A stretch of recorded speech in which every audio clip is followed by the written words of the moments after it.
మా latest videos కోసం మా ఈ తెలుగు న్యూస్ ఛానల్ సబ్స్క్రైబ్ చేసి గంట సింబల్ యాక్టివేట్ చేసుకోండి. ఏప్రిల్ 9న ఉగాది రాబోతోంది. ఉగాదిలోపు మీ ఇంటిలో ఈ వస్తువులు ఉంటే తీసి బయటపడవేయండి. జీవితంలో మార్పు కోరుకునేవారు, కొత్త జీవితాన్ని ప్రారంభించాలని ఆశించేవారు, ఆర్థిక పరంగా ఎదగాలని కోరుకునేవారు ఉగాది వచ్చేలోపు ఈ వస్తువులను బయటపడవేయండి. ఈ వస్తువుల వల్ల మీరు జీవితంలో పైకి ఎదగలేరు. మీరు ఎంత కష్టపడినా ఎక్కడ వేసిన గొంగలి అలాగే అక్కడే ఉంటుంది. కొత్త సంవత్సరం ప్రారంభం అవ్వబోతుంది. మీ జీవితం కూడా కొత్త మలుపు తిరగాలంటే ఇంట్లో ఈ వస్తువులను తీసి బయటపడవేయండి. సాధారణంగా పండుగలు వస్తూ ఉన్నాయి అంటే చాలు ఆడవారు ఇంటి పనులలో నిమగ్నమైపోతూ ఉంటారు. ఇంటిని శుభ్రం చేయటం వంటివి చేస్తారు. అయితే అలా ఇంటిని శుభ్రం చేసినప్పుడు ఇంటిలో ఈ వస్తువులను కూడా బయటపడవేయండి. ఈ వస్తువులను బయటపడేస్తే మీ జీవితం కొత్త మలుపు తిరుగుతుంది. అంతేకాదు, ఈ వస్తువులు తీసి బయటపడేసిన వెంటనే లక్ష్మీదేవి మీ ఇంటికి వస్తుంది. మీ ఇంటిలో లక్ష్మీదేవి తిష్ట వేసుకుని కూర్చుంటుంది. సిరుల వర్షాన్ని కురిపిస్తుంది. ఇక మీకు తిండికి డబ్బుకు లోటు ఉండదు. ఉగాదిలోపు ఈ వస్తువులను ఎవరైతే బయటపడేస్తారో వారి ఇంటికి లక్ష్మీదేవి డబ్బు మూటతో అడుగు పెడుతుంది అని పండితులు కూడా చెప్తూ ఉన్నారు. మరి ఆ వస్తువులు ఏమిటో ఇప్పుడు మనం ఈ వీడియోలో వివరంగా తెలుసుకుందాం. అంతకన్నా ముందు మా వీడియో నచ్చితే లైక్ చేసి షేర్ చేయండి. అలాగే మా ఛానల్ని కూడా సబ్స్క్రైబ్ చేసుకుని మాకు సపోర్ట్ చేయండి. ఇక వీడియోలోకి వస్తే, ఉగాది నుండే తెలుగు సంవత్సరం మొదలవుతుంది కాబట్టి ఇది తెలుగువారి మొదటి పండుగ. ఈరోజు కొత్త సంవత్సరంలో రాశి ఫలాలు, గ్రహస్థితులు ఎలా ఉన్నాయో తెలుసుకొని గ్రహ శాంతుల లాంటివి జరుపుకొని సుఖంగా ఉండడానికి పంచాంగ శ్రవణాన్ని చేస్తారు. ఆనాటి కాలం నుంచి వస్తున్న పండుగల్లో ముఖ్యమైన పండుగ మన ఉగాది పండుగ. ఈ పండుగ సాధారణంగా మార్చి నెలలో లేదా కొన్నిసార్లు ఏప్రిల్ నెలలో రావటం జరుగుతుంది. ఈ 2024వ సంవత్సరంలో ఏప్రిల్ 9న మంగళవారం వస్తుంది. ఉగాది ప్రాముఖ్యత చైత్రశుద్ధ పాడ్యమి రోజున బ్రహ్మ సృష్టిని నిర్మించటం ప్రారంభించారని నమ్ముతారు. మత్స్యావతారము ధరించిన విష్ణువు సోముకుని సంహరించి వేదాలను బ్రహ్మకప్పగించిన సందర్భంగా ఉగాది ఆచరణలోనికి వచ్చిందని పురాణ ప్రతీతి. బ్రహ్మదేవుడు ఈ జగత్తును చైత్రమాస శుక్లపక్ష ప్రథమ దినాన సూర్యోదయ వేళ సమగ్రంగా సృష్టించాడంటారు. అంటే కాలగణాన్ని, గ్రహ, నక్షత్ర, ఋతు, మాస, వర్షాదికులను బ్రహ్మదేవుడు ఈనాడు ప్రవర్తింపచేశాడన్నది పెద్దల భావన. అంతేకాదు, వసంత ఋతువు కూడా ఇప్పుడే మొదలవుతుంది. అందుకే కొత్త జీవితానికి నాందికి గుర్తుగా ఉగాది పండుగను జరుపుకుంటారు. ఉగాదిలోపు ఇంటిని శుభ్రం చేసి పెట్టుకోవాలి. వాటితో పాటు కొన్ని వస్తువులు కూడా తీసి బయటపడేయాలని పండితులు చెప్తూ ఉన్నారు. మరి ఆ వస్తువులు ఏమిటో తెలుసుకునే ముందు మా వీడియోకి లైక్ కొట్టండి. ఇక ఉగాదిలోపు మీ ఇంటిలో ఉన్న చిరిగిపోయిన దుప్పట్లు, వాడని దుప్పట్లు, బట్టలు తీసి బయటపడవేయండి. మనలో కొంతమంది దుప్పట్లు చిరిగిపోయినా, రంగుపోయినా వాటిని ఇంకా వాడుతూనే ఉంటారు.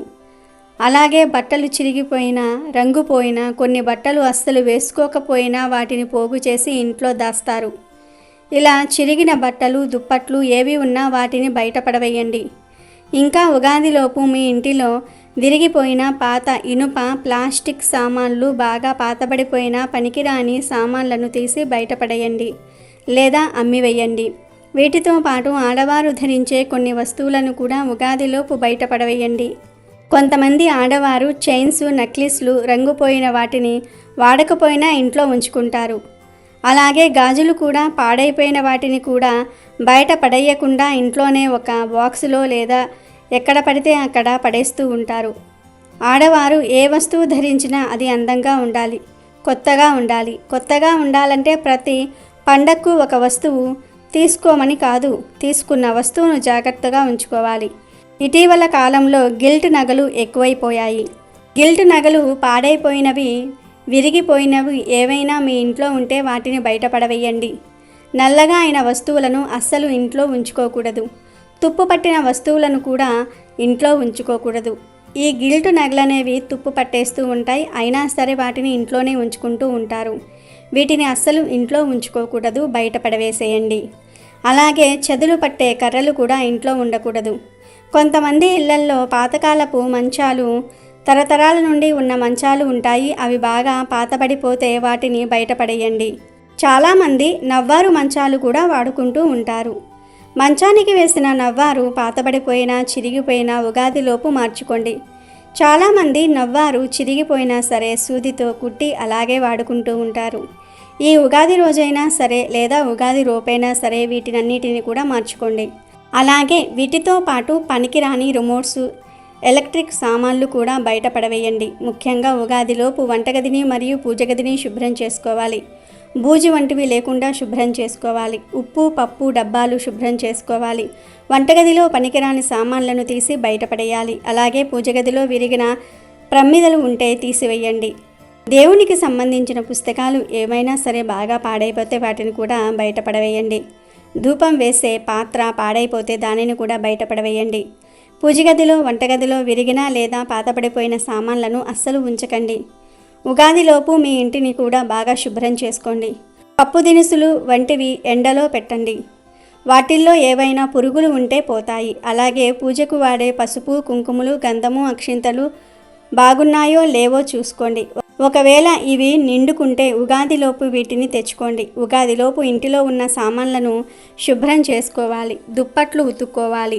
ఇంటినంతా శుభ్రం చేసుకోవాలి. ఫ్యాన్స్, ఏసీలు కూడా శుభ్రం చేసుకోవాలి. బూజు అనేది లేకుండా ఇంటిని బాగా శుభ్రం చేసుకోవాలి. పాతబడిన బాటిల్స్ను, స్టీల్ గ్లాసులు వంటివి కూడా బయటపడవేయండి. ఉగాదిలోపు ఇంటిని ఇలా శుభ్రం చేసుకోండి. అలాగే ఇప్పుడు మనం చెప్పుకున్న వస్తువులు కూడా బయటపడవేయండి. వీటిని బయటపడవేసి లక్ష్మీదేవిని ఇంటికి ఆహ్వానించండి. అలాగే మీ ఇంటి ఆవరణలో ఎండిపోయిన మొక్కలు, పిచ్చి మొక్కలు ఏవైనా ఉంటే పీకి పడవేయండి. ఉగాదిలోపు మీరు మీ ఇంటిని మరియు ఇంటి చుట్టూ ఉండే పరిసరాలను శుభ్రం చేసుకుంటే లక్ష్మీదేవి మీ ఇంటికి పరుగు పరుగున వస్తుంది. మరి ప్రతి ఒక్కరూ కూడా ఇప్పుడు మనం చెప్పుకున్న వాటిని బయటపడవేసి లక్ష్మీదేవి అనుగ్రహాన్ని పొంది ఆనందంగా జీవించండి. ఇక ఇప్పుడు ఉగాది అనే పదం ప్రాచుర్యంలోనికి రావడానికి గల కారణం ఏమిటో తెలుసుకుందాం. మా వీడియో నచ్చితే లైక్ చేయటం మర్చిపోవద్దు. శాలివాహనుల కాలంలో శాలివాహన చక్రవర్తి ఉగాది వంటి పవిత్రమైన రోజున పట్టాభిషేకం పొందాడని, తన శౌర్య పరాక్రమంతో శాలివాహన యుక్త కర్తగా బాసిల్లిన కారణంగా ఉగాది అనే పదం ప్రాచుర్యంలోనికి వచ్చిందని చరిత్రకారులు చెప్తూ ఉన్నారు. ఉగాది పండుగ రోజు నుంచే చైత్ర నవరాత్రులు కూడా ప్రారంభమవుతాయి. ఈ సమయంలో దుర్గామాతను 9 ప్రత్యేక రూపాల్లో అలంకరించి పండుగను జరుపుకుంటూ ఉంటారు. ఈ పండుగను తెలుగు రాష్ట్రాల ప్రజలతో పాటు ఇతర రాష్ట్రాల్లో వేరువేరు పేర్లతో జరుపుకుంటూ ఉంటారు. ఉగాది చైత్రమాసంలో వస్తుంది. పక్షుల కిలకిలలతో, ఆకుల చిగురులతో, కోకిల సుస్వరాల రాగాలతో, పూల పరిమళాలతో అందంగా ఉంటుంది. ఉగాది భావాన్ని తెలిపేది ఉగాది పచ్చడి. షడ్రుచుల సమ్మేళనంగా చేసే ఈ పచ్చడి జీవితంలో జరిగే వివిధ అనుభవాలకు ప్రతీక. జీవితం అన్ని అనుభవములు కలిగినదైతేనే అర్థవంతం అని చెప్పే భావం ఇమిడి ఉంది. పచ్చడిలో ఉండే ఒక్కొక్క పదార్థం ఒక్కొక్క భావానికి, అనుభవానికి ప్రతీక. ఉప్పు మన జీవితంలో ఆనందం, రుచికి సంకేతంగా పరిగణిస్తారు. పులుపు తెలివిగా వ్యవహరించాల్సిన పరిస్థితులను తెలియజేస్తుంది. వేప పువ్వు బాధను దిగమింగాలని లేదా భరించాలని సూచిస్తుంది. బెల్లం ఈ తీయని పదార్థం సంతోషానికి ప్రతీకగా భావిస్తారు. కారం సహనం కోల్పోవడాన్ని సూచిస్తుంది. వగరు పచ్చి మామిడి ముక్కల్లో తగిలే ఈ రుచి కొత్త సవాళ్లను ఎదుర్కోవటం గురించి తెలియజేస్తుంది. అమెజాన్లో బెస్ట్ డిస్కౌంట్స్ కోసం వీడియో డిస్క్రిప్షన్లో లింకు ఉంది, చూడండి. అలాగే మా టెలిగ్రామ్ ఛానల్ సబ్స్క్రైబ్ చేసుకోండి.